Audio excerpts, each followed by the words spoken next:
much.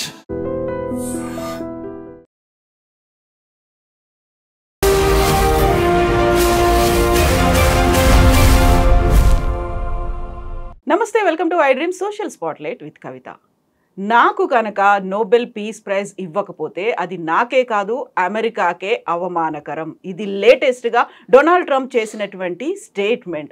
ఇప్పటికే 7 యుద్ధాలని ఆపాను, 8వ యుద్ధాన్ని కూడా ఆపబోతున్నాను. నన్ను మించినటువంటి బెస్ట్ ఐడియల్ కంటెస్టెంట్ కావచ్చు, అభ్యర్థి ఎవరున్నారు అనేటువంటి ధీమా డొనాల్డ్ ట్రంప్లో కనిపిస్తోంది. అక్టోబర్ 10న ఏం జరగబోతోంది? నిజంగానే డొనాల్డ్ ట్రంప్ని పీస్ ప్రైజ్ వరిస్తుందా? మనతో పాటుగా ఉన్నారు global economist professor doctor Ravinder Raina గారు. రవీందర్ గారు నమస్కారం అండి. సో మనం గతంలో మాట్లాడుకున్నప్పటికీ ఇప్పటికీ చేంజ్ ఏంటంటే వాయిస్ చాలా పెంచారు డొనాల్డ్ ట్రంప్. అందులోనూ డేట్ మరీ దగ్గర పడుతోంది. హార్డ్లీ ఒక 1 వీక్ కూడా లేదు పీస్ ప్రైజ్ అనౌన్స్ చేయడానికి. సో రేస్లో చాలామంది పేర్లు వినిపిస్తున్నాయి. అయినప్పటికీ నాకు కాకపోతే, నేను సెలెక్ట్ కాకపోతే దేశానికి అవమానం అనడం ఏంటి అసలు? అది యాక్చువల్గా కవిత గారు ఈ మధ్యకాలంలో దాదాపు ఆయన సెకండ్ టైం ప్రెసిడెన్సీ తీసుకున్న తర్వాత జనవరి 2025 నుండి గత 9 months నుండి మనం లెక్క పెట్టుకున్నట్టయితే ఆయన వచ్చినప్పటి నుండి, పవర్లోకి వచ్చినప్పటి నుండి ఆ యొక్క అటాచ్మెంటు, ఆ యొక్క ఆబ్జెక్టివ్ అంటే నేను నోబెల్ ప్రైజ్ సాధించి తీరాలి. ఇప్పుడు ఇంకొక 3 years అయితే ఆయన టర్మ్ అయిపోతుంది. ఇంకా మళ్ళీ ప్రెసిడెంట్ కాలేడు ఆయన. ఇప్పుడు ఆయన 2018లో కూడా ఒకసారి ప్రయత్నం చేశాడు. ఆయన పేరును నామినేట్ చేశారు, కానీ ఆయన సక్సెస్గా అంటే ఆయనకు కాకుండా ఇంకా వేరే వాళ్ళకి వచ్చిందనమాట. సో ఇప్పుడు నేను ఇంత చేస్తున్నాను అసలు యాక్చువల్గా మేక్ అమెరికా గ్రేట్ అగైన్ అని చెప్పి ఇంత చేస్తున్నాను, అమెరికా చేస్తున్నాను, ప్రపంచ శాంతి కొరకు నేను బాగా ప్రయత్నం చేసుకుంటూ వస్తున్నాను. ప్రపంచ శాంతి కొరకు ప్రయత్నం చేసినప్పుడు నాకు నోబెల్ ప్రైజ్, ప్రపంచంలో ఉన్నటువంటి నోబెల్ ప్రైజ్లో అసలు జనరల్గా ఉన్నటువంటి అన్ని అవార్డ్స్ ఉన్నాయి మనకు. చాలా రకరకాల పులిట్జర్ అవార్డు ఉంది, తర్వాత దాదా సాహెబ్ ఫాల్కే అవార్డు ఉంది, రకరకాల అవార్డ్స్, రామన్ మెగసెసే అవార్డు ఉంది. ఇట్లాంటి అవార్డులు అన్నిటికంటే ఎక్కువ వాల్యుయబుల్ అవార్డు ఏంటంటే నోబెల్ ప్రైజ్ అనమాట. ఎందుకు నోబెల్ ప్రైజ్ను అంత ప్రెస్టీజియస్ ప్రైజ్గా మనం భావిస్తున్నామంటే ఆ ప్రైజ్ మనీ కూడా అలా ఉందండి. మీకు చిన్న ఒక బ్యాక్గ్రౌండ్ ఇస్తాను. బ్యాక్గ్రౌండ్ ఏంటంటే ఆల్ఫ్రెడ్ నోబెల్ అనే అతను ఈ 1901 నుండి ఆయన పేరు మీద ఒక ఫౌండేషన్ స్టార్ట్ చేశాడు. దాంట్లో నార్వే కంట్రీ ఓస్లో దాని క్యాపిటల్ సిటీ, దాంట్లో ఈ నార్వేజియన్ కమిటీ ఒకటి ఉంటుంది, నోబెల్ లారియట్ కమిటీ అనేది ఒకటి ఉంటుంది. వాళ్ళు 1901 నుండి చాలా ఫీల్డ్స్కి ఇచ్చుకుంటూ వస్తున్నారు. ఎకనామిక్స్ 1969లో యాడ్ అయింది. అంతకుముందు ఎకనామిక్స్ లేకుండా ఈ పీస్ అండ్ ఇంటర్నేషనల్ అండర్స్టాండింగ్ అనేది ఇప్పుడు దాని కొరకే ట్రంప్ గారు ప్రయత్నం చేస్తున్నారు. అది ఉంది. దాంతోపాటు లిటరేచర్ ఉంది, ఫిజిక్స్, కెమిస్ట్రీ, మెడిసిన్. ఈ 6 ఫీల్డ్స్లో ఎకనామిక్స్ 1969లో యాడ్ అయిందండి. పాల్ శామ్యుల్సన్ అని ఆయన economist, he was the first economist to receive the Nobel prize. So ఇలా జరుపుకుంటూ వస్తుంది. ఇప్పుడు కూడా మా ఎకనామిస్టులు కూడా అది ప్రెస్టీజియస్ ప్రైజ్ అని ఇప్పుడు మన దేశం నుండి అమర్త్య కుమార్ సేన్ గారికి వచ్చింది. 1998లో వచ్చింది. అది ఫస్ట్ ఏషియన్ ఎకనామిస్ట్ అయినే నోబెల్ ప్రైజ్ రావడానికి, ఇండియనే కాకుండా. సో ఇట్లా అంటే ఎకనామిక్స్ వాళ్ళు అది ప్రెస్టీజియస్ ప్రైజ్ అని అనుకుంటాము, లిటరేచర్ వాళ్ళు అనుకుంటారు, తర్వాత పీస్ వాళ్ళు అనుకుంటారు, అందరు అనుకుంటారు అనమాట. సో దానికి ప్రైజ్ మనీ ఎంత ఇస్తారంటే కవిత గారు చాలా తక్కువ అమౌంట్. బిలియనేర్ అంటే ఆయన is born billionaire and is still a billionaire. ఇతను డొనాల్డ్ ట్రంప్ గారు, అవునవును, ఈ బార్న్ విత్ గోల్డెన్ స్పూను. దానికి ఎంత వస్తుందంటే అండి ప్రైజ్ మనీ ఇప్పుడున్న స్వీడిష్ క్రోనాట్లో దాదాపు ఇప్పుడు 10 to 11 million దాన్ని నార్వేజియన్ కరెన్సీ ఇస్తారండి. ఆ నార్వేజియన్ కరెన్సీ $1కు దాదాపు 10 రూపాయలు ఉంటుంది అనుకోండి. మన ఇండియన్ కరెన్సీలో కాదు, వాళ్ళ కరెన్సీలో. అంటే నార్వేజియన్ కరెన్సీలో ఇప్పుడు డాలర్ ఒకటి ఉందనుకోండి, $100 ఉందనుకోండి, అక్కడ వాళ్ళకు 1000 అవుతుంది అనమాట.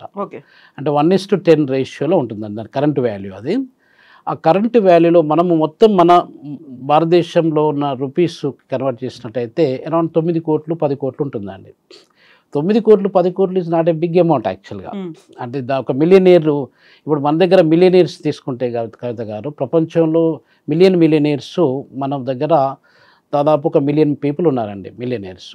ఎంత వాళ్ళ యొక్క అసెట్స్, వాళ్ళ ప్రాపర్టీస్ ఆల్మోస్ట్ అబౌట్ 9 కోట్ల రూపాయల నుండి 10 కోట్ల రూపాయలు వాళ్ళ దగ్గర ఉన్నట్టయితే they are part of millionaires ఇండియాలో. మన దగ్గర 146 బిలియన్ 146 కోట్ల జనాభా ఉంటే దానిలో మిలియన్ పీపుల్ మాత్రమే రిచ్ పీపుల్ అన్నమాట. మిగతా వాళ్ళందరూ సామాన్యులే. ఆ మిలియన్ పీపుల్ యొక్క యార్డిస్టిక్ ఏంటి అంటే మనకు 9 కోట్ల రూపాయలు. ఈ 9 కోట్ల రూపాయలలో ఇప్పుడు ఒకవేళ నోబెల్ ప్రైజ్ వచ్చిందనుకోండి, అది మనము ఆ మిలియనీర్లలో కావడానికి ఆస్కారం ఉంటుందన్నమాట. సో 9 కోట్లు అనేది ట్రంప్ గారికి నథింగ్. ఎందుకంటే ఈజ్ బిలియనీరు, ఈజ్ బార్న్ అయితే బిజినెస్ మ్యాన్ ఫ్యామిలీలో పుట్టాడు, అతను పెరిగాడు, ఆయనకు కష్టము ఇదంటే పెద్దగా ఏం తెలియదు అసలు యాక్చువల్గా, బికాజ్ ఈ was a rich man. So అక్కడ అమౌంట్ కాదండి, ఆ అమౌంట్ కంటే ఇప్పుడు దాదాపు మీరు మొత్తం కన్వర్ట్ చేసినట్టయితే అసలు నార్వేజియన్ కరెన్సీని మనం కన్వర్ట్ చేసినట్టయితే అరౌండ్ 1.2 నుండి 1.3 డిపెండ్స్ అపాన్ ఎక్స్చేంజ్ రేట్ అనమాట. ఆ $1.3 మిలియన్ మాత్రమే వస్తుందన్నమాట. ఆ ప్రైజ్ కొరకు అతను అది చాలా కలలు కంటా ఉంటున్నాడు అనమాట. ఇప్పుడు ప్రెసిడెన్సీకి వచ్చిన తర్వాత, రెండోసారి ప్రెసిడెన్సీకి వచ్చిన తర్వాత ఆ ప్రైజు వాల్యూ అంటే ఒకవేళ ప్రెస్టీజియస్ ప్రైజ్ కాబట్టి ప్రపంచవ్యాప్తంగా నోబెల్ శాంతి బహుమతి పొందిన వాళ్ళల్లో ట్రంప్ గారు ఆయన యొక్క స్థానాన్ని అక్కడ పెట్టుకోవడానికి ఆస్కారం ఉంటుంది. అది ప్రయత్నం చేస్తున్నాడు. అతను ఏం చెప్తున్నాడంటే కవిత గారు, ఇప్పుడు దాదాపు యుద్ధాలు అనేది కామన్గా జరుగుకుంటూ వస్తున్నాయి. మనం అది కాన్ఫ్లిక్ట్స్ తీసుకున్నట్టయితే మీకు 250 పైన రకరకాల కాన్ఫ్లిక్ట్స్ కానీ వార్స్ కానీ ప్రపంచవ్యాప్తంగా జరుపుకుంటూ వస్తున్నాయి. చిన్నవి కావచ్చు, పెద్దవి కావచ్చు. అవును, అంటే రకరకాల, ఇప్పుడు సపోజ్ మీ కాన్ఫ్లిక్ట్స్ పెద్ద పెద్ద వార్స్ ఉన్నాయి. ఇథియోపియా ఎరిట్రియాకు, నేను అక్కడ ఎరిట్రియాలో పనిచేసినప్పుడు ఇథియోపియా ఎరిట్రియాకు యుద్ధం జరిగింది. 2.5 సంవత్సరాల పాటు యుద్ధం జరిగినప్పుడు నేను అక్కడే ఉన్నాను అసలు యాక్చువల్గా. యుద్ధం అనేది నేను ప్రత్యక్షంగా చూశానన్నమాట. అంటే మన ఇథియోపియన్ ఫ్లైట్స్ వచ్చి ఎలా బాంబులు వేసాయి అస్మారాలో, ఐ వాజ్ దేర్. అంటే 6th May 1998లో యుద్ధం స్టార్ట్ అయినప్పుడు ఆ ఇథియోపియన్ ఫైటర్ జెట్స్ వచ్చి బాంబులు వేయడానికి అస్మారా ఎయిర్పోర్ట్ను, అస్మారా డిఫెన్స్ దాన్ని ధ్వంసం చేయడానికి ప్రయత్నం చేసినప్పుడు I have seen with my eyes అండి. సో అట్లాంటి యుద్ధ వాతావరణంలో నేను పనిచేస్తున్నాను, 2.5 సంవత్సరాలు పనిచేస్తాను నేను. అయితే ఆ యుద్ధాలు అనేది జరుపుకుంటూ వస్తున్నాయి. ఎప్పటి నుండి అసలు మానవ జాతి పుట్టినప్పటి నుండి యుద్ధాలు ఏదో రకంగా జరుపుకుంటూ వస్తున్నాయి. మన దగ్గర డైనాసిటీలు తీసుకున్నా కూడా మన డైనాసిటీలు కూడా రకరకాల, ఇప్పుడు మొఘల్ డైనాసిటీకి మన రకరకాల రాజులకు యుద్ధం జరిగింది, ఇలానే జరుపుకుంటూ వచ్చాయి. ఇప్పుడు మన ప్రపంచంలో దాదాపు 250 కాన్ఫ్లిక్ట్స్, వార్స్ కావచ్చు, కాన్ఫ్లిక్ట్స్ కావచ్చు, యుద్ధ వాతావరణం కావచ్చు, ఇలా జరుపుకుంటూ వస్తున్నాయి. ఇప్పుడు ట్రంప్ గారు అడ్మినిస్ట్రేషన్లోకి వచ్చినాక అంటే దాదాపు 8-9 మంత్స్ నుండి లెక్క పెట్టుకున్నట్టయితే మనము ఆ యుద్ధాలు కూడా అతను ఏమంటున్నాడంటే నేను 7 యుద్ధాలను మాన్పించేసాను ఆల్రెడీ. చాలా మేజర్ యుద్ధాలు, ఏళ్ల తరబడి కొనసాగుతున్నటువంటి యుద్ధాలు, కొన్ని 35 ఇయర్స్, కొన్ని 36-37 ఇయర్స్లో జరుగుతున్నటువంటి యుద్ధాలని నేను ఆపేయించాను. నాకంటే మంచి గట్టి క్యాండిడేటు, నాకంటే గొప్ప candidate Nobel prize, peace prize రావడానికి ఎవరున్నారు? Best suitable candidate is Donald Trump అనేది వాదన. ఆయన కాన్ఫిడెన్స్ ఒకటి, ఆయన వాదన ఒకటి. ఆయన ముందు నుండి బిలీవ్ చేసి ప్రతి అడుగడుకు ఎక్కడేం మాట్లాడినా కూడా నాకు నోబెల్ ప్రైజ్ రావాలి అనేది చెప్పుకుంటూ వస్తున్నాడు, బలంగా నమ్ముకుంటూ వస్తున్నాడు. నోబెల్ ప్రైజ్ అనేది చాలామంది లీడర్స్ కూడా వచ్చిందండి కవిత గారు. ఇప్పుడు సపోజ్ మీరు అబ్బే అలీ అని చెప్పి ఇథియోపియన్ ప్రైమ్ మినిస్టరు 2019లో అతనికి నోబెల్ ప్రైజ్ వచ్చింది పీస్లో. అతను ఎరిట్రియాకి ఇథియోపియాకి యుద్ధము వాతావరణం అనేది, ఇప్పుడు నేను 1997 నుండి 2008 వరకు ఇక్కడ పనిచేశాను, దాదాపు 10 సంవత్సరాల పాటు పనిచేశాను. యుద్ధ వాతావరణం, యుద్ధం మానేసిన తర్వాత కూడా యుద్ధ వాతావరణం అనేది కనిపిస్తుండేది మనకు. ఎందుకంటే ఆ కాన్ఫ్లిక్టింగ్ సిచ్యువేషన్ అనేది, ఎందుకంటే ఇథియోపియాకు ఎరిట్రియాకు పరిస్థితులు, ఆ శాంతియుత సంబంధాలు అనేది ఎప్పుడూ డెవలప్ కాలేదన్నమాట. 2017లో ఆయన అబ్బే అలీ ప్రైమ్ మినిస్టర్ అయిపోయిన తర్వాత అతను ప్రయత్నం చేశాడు. ఇసయాస్ అఫ్వర్కీ అని ఎరిట్రియన్ ప్రెసిడెంట్. ఆయన ఇండిపెండెన్స్ May 24, 1991లో ఇండిపెండెన్స్ ఇథియోపియా నుండి ఎరిట్రియాకి ఇండిపెండెన్స్ వస్తే అప్పటి నుండి ఈ రోజు వరకు కూడా ఆయనే ప్రెసిడెంట్, ఇంకా వేరే వాళ్ళు ఎవరు కాలేదన్నమాట. సో ఇతను కలిసి ఒక శాంతియుత ఒప్పందాన్ని, దాన్ని మనం మళ్ళీ ఫ్లైట్స్, ఇప్పుడు సపోజ్ నేను ఫస్ట్ టైము ఎరిట్రియాకి వెళ్ళినప్పుడు బాంబే నుండి అడిస్ అబాబాకి వెళ్ళాను అనమాట. అది ఇథియోపియన్ ఎయిర్లైన్స్లో వెళ్ళాను. అడిస్ అబాబా నుండి అస్మారాకి వెళ్ళాను. అలాగే ఆ అస్మారా నుండి అడిస్ అబాబాకు ఉన్న ఫ్లైట్స్ ఆగిపోయాయి. ఎప్పుడు ఆగిపోయాయి? May 6, 1998కి ఆగిపోయాయి. ఆ ఫ్లైట్స్ని మళ్ళీ దాన్ని రీఎస్టాబ్లిష్ చేయడము, ట్రేడు వాళ్ళకున్న ట్రేడు దాన్ని మళ్ళా దాన్ని ఏమంటారు రిసరెక్ట్ చేయడము, అంటే వాణిజ్య సంబంధాలని మళ్ళీ పునరుద్ధరించడము, ఇట్లాంటివన్నీ జరిగాయి అన్నమాట. బార్డర్స్ ఓపెన్ చేసుకోవడము, పీపుల్ మూవ్మెంట్ జరగడము. తర్వాత అస్సబ్ అని చెప్పి ఒక పోర్ట్ ఉందండి, వీళ్ళకి ఇథియోపియన్స్ ల్యాండ్ లాక్డ్ కంట్రీ అది, దానికి వాళ్ళకి పోర్ట్ యాక్సెస్ లేదనమాట. మస్సావా, అస్సబ్ అని 2 పోర్ట్స్ ఎరిట్రియాకు ఉన్నాయన్నమాట. ఈ అస్సబ్ పోర్ట్ నుండి ఇథియోపియన్స్ చాలా పెద్ద మొత్తంలో ఇంపోర్టేషన్, ఎక్స్పోర్టేషన్ ఇవన్నీ జరుపుకుంటూ ఉంటుంది. సో ఈ యొక్క ట్రేడ్ సంబంధాలన్నింటినీ అబ్బే అలీ చాలా చిన్న అతను, ఆయన ఈజ్ ఏ యంగ్ మ్యాన్, మిలిటరీలో పనిచేసినటువంటి వ్యక్తి, ప్రైమ్ మినిస్టర్ అయిపోయాడు.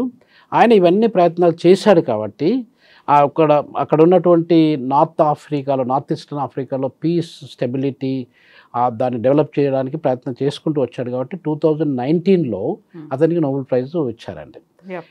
2018లో ఇతను ప్రయత్నం చేశారు, మన ట్రంప్ గారు ప్రయత్నం చేశారు, అంటే రికమెండేషన్స్ చేశారు, నామినేషన్ చేశారు. కానీ నామినేషన్ చాలా జరుగుతుంటాయండి, కొన్ని వేల మందికి నామినేషన్ చేయడానికి ఆస్కారం ఉంటుంది.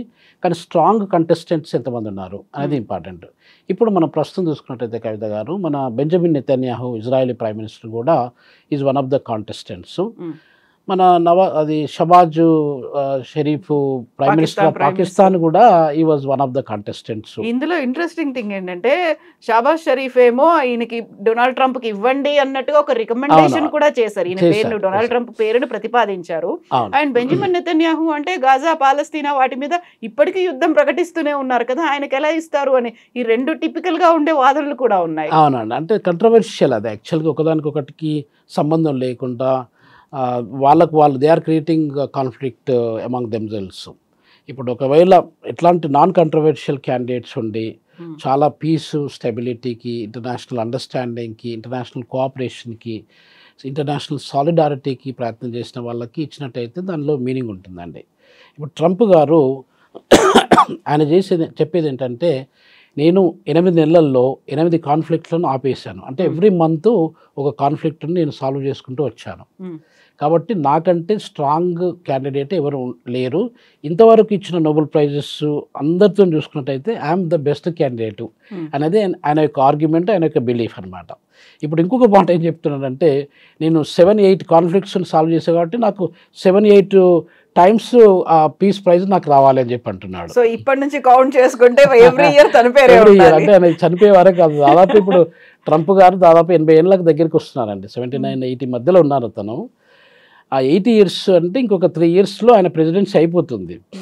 ఈ 3 ఇయర్సే కాకుండా ఇంకొక 5 ఇయర్స్ పాటు కూడా ఆయనకు నోబెల్ ప్రైజ్ ఎవ్రీ ఇయర్ ఆయనకి ఇవ్వాలనేది ఆయన యొక్క బిలీఫ్ అనమాట. ఆయన పాయింట్ ఏంటంటే కవిత గారు, ఇప్పుడు మేజర్ వార్స్ ఆయన చెప్పేది ఏంటంటే, ఇప్పుడు ఇజ్రాయెల్కును ఇరాన్కు యుద్ధ వాతావరణం జరిగింది, యుద్ధం జరుపుకుంటూ వచ్చింది, దాన్ని నేను ఆపేశాను అనేది ఒకటి పాయింట్. ఈజిప్టుకును ఇథియోపియాకు కూడా యుద్ధ వాతావరణం ఉంటుండేది, దాన్ని నేను ఆపేశాను అనేది. కొస్సావకును సెర్బియాకు, ఈ రెండింటి మధ్యన కూడా చాలా మన ఇండియన్ సోల్జర్స్, పోలీస్ మ్యాన్ కూడా హైదరాబాద్ నుండి కూడా మా క్లాస్మేట్ శ్రీధర్ వాళ్ళు కూడా వెళ్ళారు అక్కడికి కొస్సావకి 2001 ఆ టైంలో యుద్ధం జరిగినప్పుడు. అయితే వీళ్ళందరూ అక్కడ యుద్ధాన్ని ఆపడానికి, పీస్, స్టెబిలిటీని ఎస్టాబ్లిష్ చేయడానికి మన పోలీసు, మన మిలిటరీ వాళ్ళందరూ కూడా వెళ్ళారు. Team member, even United nations UNMI అని చెప్పి ఒక ప్రోగ్రామ్ ఉంటుందండి. ఇంతకుముందు మీకు చెప్పాను కదా, ఎరిట్రియా, ఇథియోపియాకు యుద్ధం జరిగినప్పుడు UNMI అంటే United nations mission for Eritrea and Ethiopia అని చెప్పి ఒక మిషన్ ఉంటుండేది. దానిలో చాలామంది ఇండియన్ సోల్జర్స్ అక్కడికి వచ్చి ఆ పీస్ ఆపరేషన్స్ అంతే వాళ్ళు చూసుకుంటూ వచ్చారు, మానిటర్ చేసుకుంటూ వచ్చారు. దాంట్లో భాగంగా కొసావాకు, సెర్బియాకు జరిగినటువంటి యుద్ధంలో మన వాళ్ళ పార్టిసిపేషన్ చాలా ఉందండి. సో వీటితో పాటుగా రువాండా, కాంగో కూడా చాలా సంవత్సరాల యుద్ధం జరుగుతుంది. ఇవన్నీ బార్డర్ కంట్రీస్ కాబట్టి రువాండా అనేది చాలా చిన్న కంట్రీ. కాంగో అనేది DRC Congo, democratic republic Congo అనేది చాలా పెద్ద కంట్రీ యాక్చువల్గా. మొత్తం ఆఫ్రికా దేశంలో చూసుకున్నట్టయితే 2వ పెద్ద దేశంగా ఉంటుంది. ఏరియా సైజులో చూసుకున్నట్టయితే మనకంటే కొంచెం దాదాపు 2 మిలియన్ స్క్వేర్ కిలోమీటర్స్ ల్యాండ్ ఉంటుంది, పెద్ద రిచ్ కంట్రీ కూడా. వాళ్ళిద్దరికీ యుద్ధం జరుగుతుంది, ఆ యుద్ధాన్ని కూడా నేను ఆపేశాను అని చెప్పి ట్రంప్ గారు చేస్తున్నారు అనమాట. ఇండియా, పాకిస్తాను మధ్యన మనకు అప్పుడు ఆపరేషన్ సింధూరు జరిగింది కదా ఏప్రిల్ మేలో జరిగినప్పుడు కూడా నేను చేయడం వల్లనే ఇండియా యుద్ధాన్ని ఆపేసింది అని చెప్పి అంటారు, వెనక్కి తగ్గారని చెప్పి అంటారు. మన మోడీ గారు దాన్ని రిఫ్యూజ్ చేశారు, మన ఇండియన్ గవర్నమెంట్ బ్లంట్గా దాన్ని డినై చేసింది అనమాట. సో ఇవి అతను చేసినటువంటి, ఇంకా ఆర్మేనియాకు అజర్బైజాన్ కూడా యుద్ధం జరుగుతుందండి, దాన్ని కూడా నేను ఆపేశాను అనేది ఒక పాయింట్. సో ఇట్లా 7 కంట్రీస్లో ఉన్నటువంటి కాన్ఫ్లిక్ట్స్ని నేను ఆల్రెడీ ఆపేశాను. ఇంకొకటి ఏంటంటే కవిత గారు, ఇప్పుడు గాజాకు మనకు ఇజ్రాయెల్కును పాలస్తీనాకు యుద్ధం అనేది దాదాపు మనకు స్వతంత్రం వచ్చినప్పటి నుండి యుద్ధం జరుపుకుంటూ వస్తుంది. దాదాపు 78-80 సంవత్సరాలు జరుపుకుంటూ వస్తుంది. ఆ యుద్ధాన్ని కూడా నేను ఇప్పుడు పీస్ డీల్ మొన్ననే రోజు ఈ వీక్ ట్యూస్డే రోజు సైన్ చేశారనమాట. సైన్ చేసినప్పుడు ఒకవేళ హమాస్ వాళ్ళు ఆ పీస్ డీల్ను ఒప్పుకున్నట్టయితే అది కూడా 8th కాన్ఫ్లిక్ట్ను నేను రిజాల్వ్ చేశాను. సో కాబట్టి ఇజ్రాయెల్కును పాలస్తీనాకు ఆన్గోయింగ్ వారు చాలా సంవత్సరాల నుండి కొన్ని దశాబ్దాల జరుగుతున్నటువంటి యుద్ధాన్ని నేను ఆపేశాను. కాబట్టి నాకంటే ఎవరున్నారు క్యాండిడేట్స్ ఆయన యొక్క వాదన అండి. సో కాబట్టి నోబెల్ ప్రైజ్ మరి ఆయనకు నోబెల్ కమిటీ ఉంటుంది, కమిటీ వాళ్ళు ఇండిపెండెంట్గా డెసిషన్ తీసుకుంటారు. వాళ్ళ కాంట్రిబ్యూషన్స్ ఏమున్నాయి, కాంట్రవర్సీస్ ఏమున్నాయి అన్ని రకాలుగా చూసుకొని వాళ్ళు అప్పుడు నోబెల్ ప్రైజ్ ఇవ్వడానికి ఆస్కారం ఉంటుంది. 10th అక్టోబర్ అనేది ఎంతో దూరం లేదండి, జస్ట్ 1 వీక్ ఫ్రమ్ టుడే. మనకు 10th 11th నైట్ మధ్యన వాళ్ళు అనౌన్స్ చేస్తారు. సో అది ఆ పరిస్థితిలో ఉందన్నమాట ప్రస్తుతం. సో ఇప్పటిదాకా గత 50 ఏళ్లలో నోబెల్ పీస్ ప్రైజ్ అనేది ఎవరికి ఇవ్వబోతున్నారు అనేది ఒక ప్రాబబుల్స్ లిస్టో స్పెక్యులేషన్సో కూడా ఇంతలా వినిపించలేదు. ఈసారి వినిపించినంతగా సెల్ఫ్ నామినేషన్ చేసుకోవడానికి లేదు, ఇంకొకరితో రికమెండ్ అనేది చేయించుకోవచ్చు. అయినప్పటికీ కూడా డొనాల్డ్ ట్రంప్ చాలా ఈగర్గా వెయిట్ చేస్తున్నారు. And award goes to Donald Trump అనేటువంటి ఒక అనౌన్స్మెంట్ రావాలి అనేది నిజంగా ఎప్పుడూ లేనటువంటి పరిస్థితి. ఇప్పుడు నౌ ఆర్ నెవర్ అనే కండిషన్లో ఉందా? ఇప్పుడు కాకపోతే భవిష్యత్తులో అయినా రావచ్చు కదా, ఒకవేళ నిజంగానే అంత సిన్సియర్ ఎఫర్ట్స్ పెట్టుంటే, సీరియస్ ప్రయత్నాలు కనుక యుద్ధాలని ఆపడానికి చూస్తే ఈ 4 ఏళ్లలో ఫస్ట్ ఇయర్ ఎందుకని ఇంత తొందరపడుతున్నారు ఆయన? కవిత గారు ఎలా ఉంటుందంటే, నోబెల్ ప్రైజ్ అనేది పోస్ట్మస్లీ చనిపోయిన తర్వాత ఇచ్చినట్టు నాకైతే గుర్తులేదు. అది ఇవ్వరు అనుకుంటా అసలు యాక్చువల్గా. ఇప్పుడు మన దగ్గర భారత రత్నాను చనిపోయిన తర్వాత మన పివి నరసింహారావు గారికి ఇచ్చారు, చాలామంది చనిపోయిన వాళ్ళకు కూడా ఇచ్చారు మరణానంతరము. కానీ నోబెల్ ప్రైజ్ కాలేదు లేదండి. సో బతికున్నప్పుడు మాత్రమే నోబెల్ ప్రైజ్ వస్తే వచ్చినట్టు, లేకపోతే అంతే సంగతులు అనమాట. ఎందుకు ఆయనకి ఏమన్నా కొంచెం హెల్త్ ఇష్యూస్ అనేది గతంలో వినిపించింది, ఆయనకి ఒంటి మీద ఏదో వచ్చాయి అనేది, ఆ వాపులు ఉన్నాయి ఇలాంటివన్నీ వాచిపోయినట్టు కనిపించింది అనేది, ఆ తర్వాత హెల్త్కి సంబంధించి సడన్గా ఏమైనా అవుతే నేనున్నాను, I will take over this అని జేడీ వాన్స్ చేసినటువంటి అనౌన్స్మెంట్లు ఇవన్నీ చూసిన తర్వాత ఈజ్ హీ నాట్ వెల్ అనేటువంటి ఒక డౌట్ ఎందుకు వస్తుంది ఇప్పుడు? చూడండి కవిత గారు, మన దగ్గర ఇప్పుడు ప్రపంచంలో జనాభాను తీసుకున్నట్టయితే 8.2 బిలియన్ వరకు మన దగ్గర జనాభా ఉన్నారండి. ఆ జనాభా మొత్తం మీద 65 సంవత్సరాల పైన బతికిన వాళ్ళ సంఖ్య 8% మాత్రమే ఉంది. అంటే 65 సంవత్సరాలు దాటిన డొనాల్డ్ ట్రంప్ గారు 65 సంవత్సరాలు దాటి చాలా సంవత్సరాలు అవుతుంది. సో 65 సంవత్సరాల తర్వాత anything may happen to anybody అండి. ఆయన యొక్క అంటే హెల్త్ ఇష్యూస్ ఇప్పుడు ఉన్న ఈ టెన్షన్స్, మన టారిఫ్ వార్ కావచ్చు, కాన్ఫ్లిక్ట్స్ కావచ్చు, అమెరికాని ఎట్లా మనం డెవలప్ చేయాలనే ఆలోచన, ఆతృత కావచ్చు, ఇవన్నీ కూడా డొనాల్డ్ ట్రంప్ మీద ప్రెషర్ పడుతుంది. ఆ ఏజ్లో 80 సంవత్సరాల వయసులో ఉన్నటువంటి వ్యక్తి అన్ని ప్రెషర్స్ తట్టుకోవడం అనేది అంత మామూలు విషయం కాదండి. జో బైడెన్ కూడా ఆ ఏజ్లో అలా ప్రెసిడెంట్గా పనిచేశారు ఇంతకంటే ముందు లాస్ట్ ఇయర్. సో ఈ ప్రెషర్స్ అనేది ఉంటుంది. ఆ ప్రెషర్స్ ఉన్నప్పుడు ఏమవుతుందంటే మన హెల్త్ కూడా, మన బాడీ కూడా అలా రియాక్ట్ అయిపోతుంది. సో దాంట్లో భాగంగానే ఈ మధ్య కాలంలో మనము వార్తల్లో చూసాము, టీవీలో చూసాము, డొనాల్డ్ ట్రంప్ గారి యొక్క ఆరోగ్యం బాగాలేదు. సో సైకలాజికల్గా ఆయనకు కూడా పెద్ద మనిషి కాబట్టి నేను ఉంటానో లేదో, నా అసలు వచ్చే వారం కానీ, వచ్చే నెల కానీ, వచ్చే సంవత్సరం కానీ ఏమవుతుందో నాకు తెలియదు. సో కాబట్టి నేను ఉన్నప్పుడు నాకు రావాలి. ఏదో అంటారు కదా మనకు తెలుగులో ఒక సామెత, అది దీపం ఉన్నప్పుడే ఇల్లు చక్క పెట్టుకోవాలని చెప్పి. సో దాంట్లో నేను ఉన్నప్పుడు what ever I want to achieve I must achieve అన్న పాయింట్తోని ఆయన ఫస్ట్ నుండి ఆ నోబెల్ ప్రైజ్ అనేది బాగా మైండ్లో, ఆయన సోల్లో, మొత్తం బాడీలో, అంత నరాల్లో, ప్రతి రక్త బిందువులో యాక్చువల్గా నోబెల్ ప్రైజ్ నాకు రావాలి అనేది ఫిక్స్ చేసుకున్నారు అనమాట. అది కూడా చెప్పారు ఆయన, ఒకవేళ అమెరికాకు నాకు నోబెల్ ప్రైజ్ రాకపోతే అమెరికాను పెద్ద ఇన్సల్ట్ చేసినట్లు లెక్క అని చెప్పారు. అది ఎందుకంటే అమెరికా అనేది పెద్ద ఆర్థిక వ్యవస్థ అండి. ఆ ఆర్థిక వ్యవస్థను మీరు #1 ఎకానమీని ఇన్సల్ట్ చేస్తున్నారు. ఆ అలా అలా అనుకుంటే ఎకానమిస్ట్ గానో లేకపోతే ఆయన ఉన్నటువంటి ఆంటర్‌ప్రెన్యూరో, బిజినెస్ మ్యానో ఆ కేటగిరీలో ఇవ్వచ్చు కదా! పీస్ ప్రైజ్ అనేది నిజంగా రిలయబుల్‌గా ఉందంటారా? ఇప్పుడు మనమేమో దాన్ని డినై చేస్తున్నాము. అసలు కాదు అనేది. ఆపరేషన్ సింధూర్‌ని ఆపడానికి వాళ్ళు కారణం కాదు అని. సో, ఇప్పటికి కూడా పాకిస్తాన్ లైక్ గాజాకి సంబంధించి ఆ గొడవలనేవి కొనసాగుతూనే ఉన్నాయి. రష్యా, ఉక్రెయిన్ వార్ అనేది ఇంకా కంటిన్యూ అవుతూనే ఉంది. అక్కడ ఏది కూడా చాలా క్రిస్టల్ క్లియర్‌గా కనిపించట్లేదు. యెస్, ఈ యుద్ధం ఆగిపోయింది. ఇరు దేశాలు పీస్‌ఫుల్‌గానే ఉన్నాయి. ఆ ఫ్రెండ్లీ రిలేషన్స్ ఉన్నాయి అనేది ఎక్కడ కనిపించట్లేదు కదా! అదేనండి కవిత గారు. నేను మొన్న ఒక రిపోర్ట్ చదువుతుంటే దాంట్లో ఏం చెప్తున్నారంటే రిపోర్ట్‌లో దాదాపు బైడెన్ అడ్మినిస్ట్రేషన్‌లో బైడెన్ 4 సంవత్సరాలు ఉన్నారండి. అంటే 2024, 20-24 మధ్యలో ఉన్నారు. ఆ మధ్య కాలంలో ఆయనే కాన్ఫ్లిక్ట్ ఆపే కంటే కాన్ఫ్లిక్ట్ క్రియేట్ చేసిన ఎక్కువ ఉన్నాయన్నమాట. ఓకే.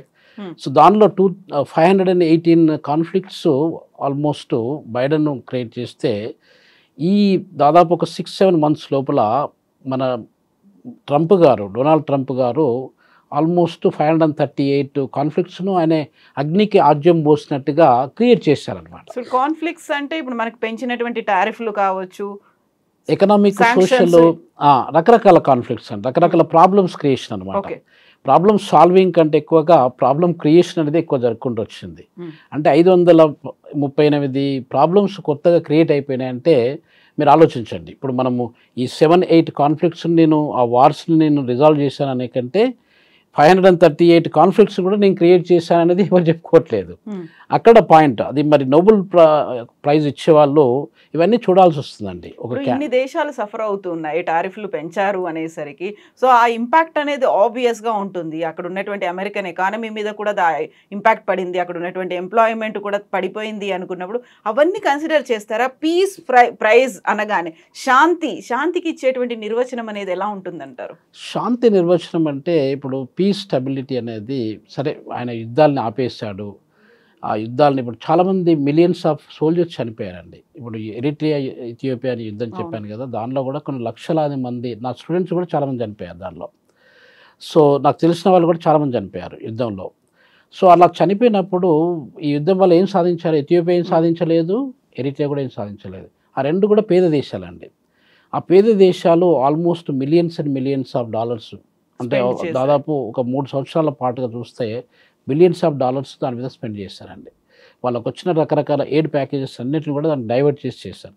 ఇప్పుడు మనం పీస్ నిర్వచనంలో చూసుకున్నట్టయితే కవిత గారు, శాంతి అనేది మనం ఆత్మశాంతి ఎలా ఉందో, మనం ఎంత పీస్ఫుల్ పీపుల్మో మన యొక్క ఎన్విరాన్మెంట్ని కానీ, మనము నివసించేటువంటి ప్రజలు, మన నైబర్స్ కావచ్చు, వాళ్ళు మన కుటుంబం కావచ్చు, మనకు తెలిసిన వాళ్ళు కావచ్చు, ఎక్కడ వెళ్ళినా కూడా పీసు, సాలిడారిటీ, ఆ అండర్స్టాండింగ్, లవ్, కేర్, రెస్పెక్ట్ ఇవి కంపల్సరీ ఉండాలండి.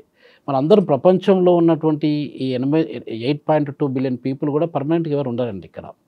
మనందరం కూడా మనకంటే ముందు 108 బిలియన్ పీపుల్ ఇక్కడ పుట్టి చనిపోయారు ఈ ప్రపంచ భూభాగంలో.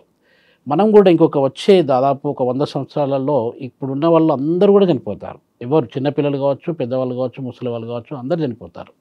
అది తెలిసినాక ఈ యుద్ధాలు చేయడం ఎందుకు అసలు? మనం ఉన్నంత మందిలో ఇప్పుడు మనము ఒకటి సత్యమేవ జయతే అని చెప్పి నమ్ముతాము, వసుదైక కుటుంబకం అని కూడా నమ్ముతామండి. అంటే ప్రపంచంలో ఉన్నటువంటి మానవాళి, హ్యూమన్ బీయింగ్స్ ఎవరైతే ఉన్నారో ఆ అందరం కూడా మనము ఒక బ్రదర్స్ అండ్ సిస్టర్స్ లాంటి వాళ్ళం. మనకు ఏదో రకమైన కనెక్షన్ ఉంటుంది. హిస్టారికల్గా మనం తీసుకుంటే millions of years back human evolution హిస్టరీని తీసుకున్నట్టయితే మనకు ఒకరికొకరికి డిఎన్ఏ సంబంధాలు అనేది ఉంటుందండి. అలా ఉన్నప్పుడు మనం అందరం ఒకటే అని, మనం అందరం ఒక కుటుంబము అన్నప్పుడు ఇది ఎందుకు జరగాలి అసలు? యుద్ధాలు ఎందుకు జరగాలి? యుద్ధాల వల్ల మనం ఏం సాధించాం? సో కాబట్టి శాంతి అనేది మనం ఆ రకంగా చూడాలండి. శాంతి అనేది మీకు నాకు ఎట్లాంటి కాన్ఫ్లిక్ట్ లేకుండా, మిమ్మల్ని చూసినప్పుడు నాకు ఆ రెస్పెక్ట్, ఆ కేర్ అనేది ఉండాలి. ఒకరికొకరు సాక్రిఫైస్ అనేది కూడా ఉండాలి. ఆక్రమించుకోవాలి అనే ఆలోచన ఉండకూడదు. యుద్ధ ఆకాంక్ష కానీ, లేదా పవర్ మాంగరింగ్ కానీ ఇవన్నీ ఉండకూడదు. ఇవన్నీ ఉన్నప్పుడు మనకు అసలు ఇంకా యుద్ధాన్ని మనము అగ్నికి ఆజ్యం పోసినట్టుగా యుద్ధాన్ని మనం ప్రేరేపణ చేసినట్టే అవుతుంది కదా తప్ప యుద్ధాన్ని తగ్గించేది ఏం లేదు కదండి. సో కాబట్టి ఆ పీస్ అనేది చాలా చాలా ఇంపార్టెంట్ అండి మన ప్రపంచంలో. మన ప్రపంచంలో ఉన్నటువంటి లీడర్స్ అందరూ దాదాపు 200 మంది లీడర్స్ ఉన్నారు. వీళ్ళందరూ కూడా ఆ పీస్ గురించి ఆలోచించి అందరికీ మనము వేరే కాన్ఫ్లిక్ట్స్ మనకు వద్దు, ఆ కాన్ఫ్లిక్ట్స్ అని ఉన్నట్టయితే టేబుల్స్ మీద కూర్చొని మనం శాంతియుత చర్చల ద్వారా ఆ ప్రాబ్లమ్స్ మనం సాల్వ్ చేసుకోవాలి. ఇప్పుడు మనకు సైన్స్ టెక్నాలజీ ఎన్నో రకాలుగా వచ్చాయి. వచ్చిన వాటిని అవి యూజ్ చేసుకొని మనం ఎట్లా సెటిల్ చేసుకుంటే బాగుంటుంది, పర్మనెంట్ సొల్యూషన్ ఎట్లా పెట్టుకుంటే బాగుంటుంది, అదే ఆలోచించాలి. కానీ ఉన్న వాటిని ఇంకా లేని ప్రాబ్లమ్స్ని కొత్త క్రియేట్ చేసుకుంటూ వెళ్తే ఇంకా అసలు సామాన్యులేనండి. ఇప్పుడు సఫర్ అయ్యేది సామాన్యులే సఫర్ అవుతారు. సోల్జర్స్, అమాయకమైనటువంటి సోల్జర్స్ సఫర్ అవుతారు, అమాయక ప్రజలు కూడా సఫర్ అవుతారు.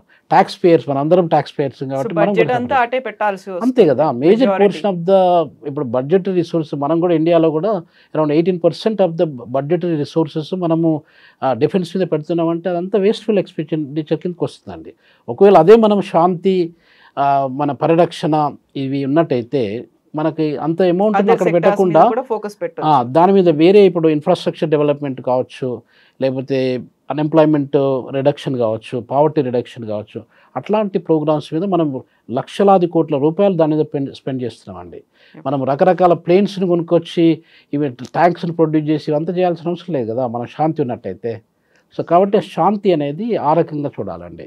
ఆ శాంతి నిర్వచనం అనేది ఇప్పుడు ట్రంప్ గారు ఏం చేశారు, ఆయన చెప్పేది ఏంటంటే 8 పాయింట్స్, ఆయన పాజిటివ్ పాయింట్స్ చెప్పుకుంటున్నాడు. నెగిటివ్ పాయింట్స్ ఏం చేశాను నేను వచ్చినప్పుడు అవి కనిపించట్లేదు అనమాట. ఆయన ఒప్పుకోడు కూడా, నేను నెగిటివ్ ఎట్లయితుంది అంతా నేను పాజిటివే చేశాను, నేను ఏదో దేశం కోసం కనిపిస్తోంది.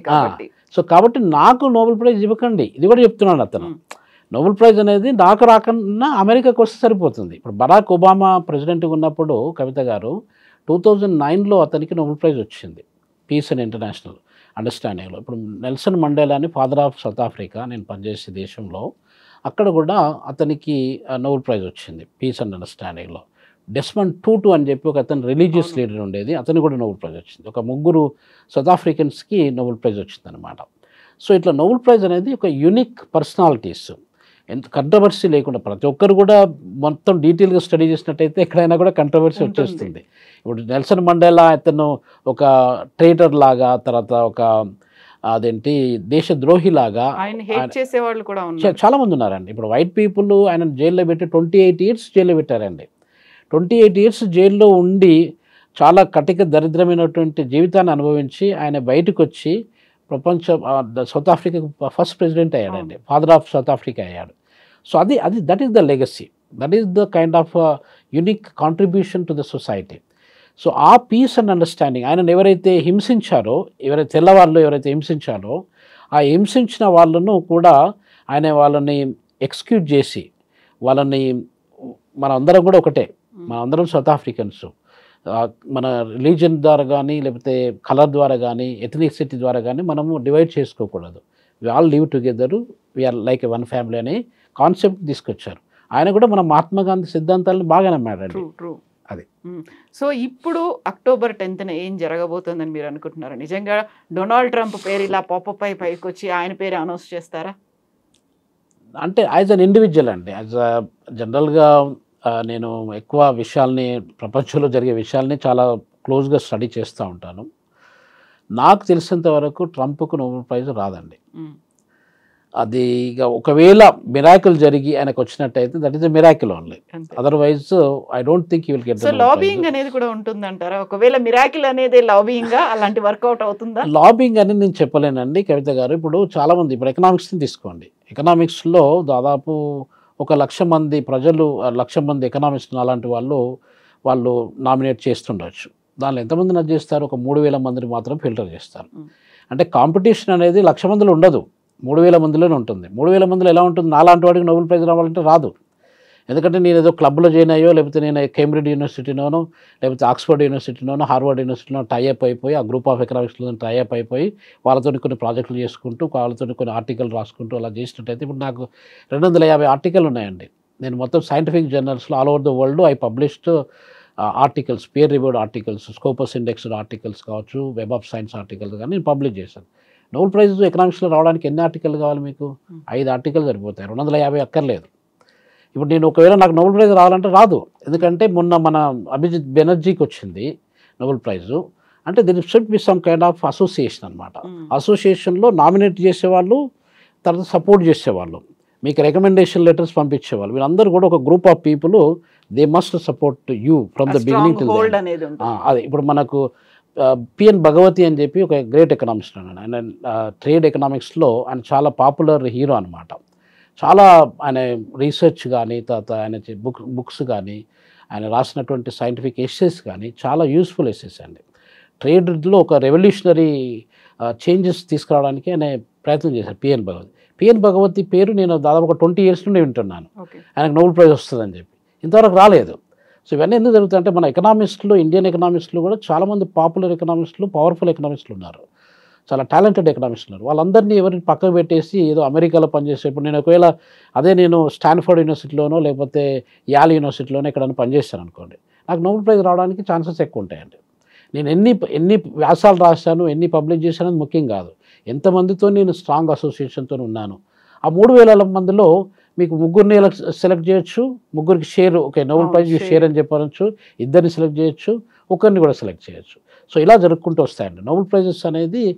అది మీరు అన్నట్టు లాబీ అని నేను చెప్పే కంటే ఇట్స్ ఎ కైండ్ ఆఫ్ అది నోబెల్ ప్రైజ్ అంటే నాకు రెస్పెక్ట్ కూడా. సో కాబట్టి నేను లాబీ అని చెప్పే కంటే కాంపిటీషను తర్వాత అసోసియేషను అవన్నీ కూడా సిస్టమేటిక్ ఆర్డర్లో మనం చేసుకున్నట్టయితే రావడానికి ఛాన్సెస్ ఎక్కువ ఉంటాయండి. ఎస్ అండి, thank you so much Ravindra గారు. Thank you. నమస్తే అండి కవిత గారు. Thank you.